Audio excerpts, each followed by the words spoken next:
Here are 3 times that Jesus actually claims to be God within the Gospels. And I tell you this to affirm you in your faith, but also so that you can have something to defend your faith. The first scripture I'll reference for you is John 8:58, which says this: Jesus said to them, "Truly, truly, I say to you, before Abraham was born, I am." Now that kind of sounds like a weird statement, but it has a lot of significance, because Jesus is actually hearkening to what God said to Moses when he appeared to him in the burning bush, in which after speaking with God, he goes and asks God, "Who I say has sent me?" And then God replies and says, "Tell them that I am has sent you." And so Jesus is actually identifying himself in this verse with the I am that spoke to Moses, which is a claim to being God. And the Jews understand what Jesus is saying here, because in the next verse, they actually pick up stones to stone him, which is normally what they would do if you were a blasphemer.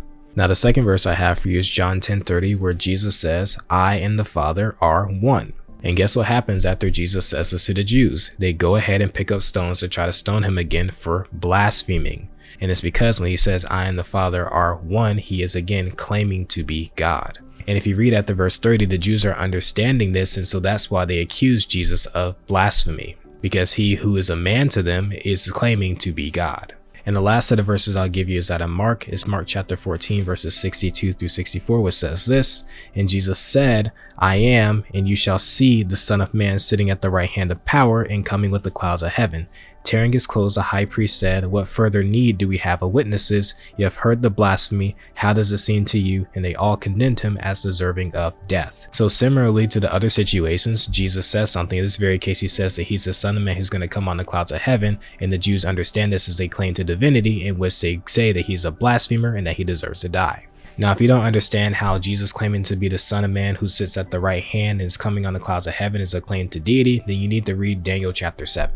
And to give you a short summary of Daniel chapter 7, Daniel sees this being who approaches the Ancient of Days, and a throne is set up for both him and the Ancient of Days. And he comes on the cloud of heavens, and that he is actually worshipped as if he is God, and he's given authority and power and glory as well. So basically this figure is both doing things and receiving things that only God can do and God can receive.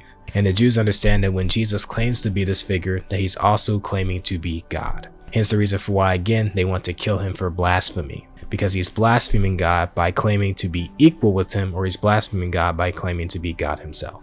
So here are 3 times in the Gospels that Jesus actually claims to be God.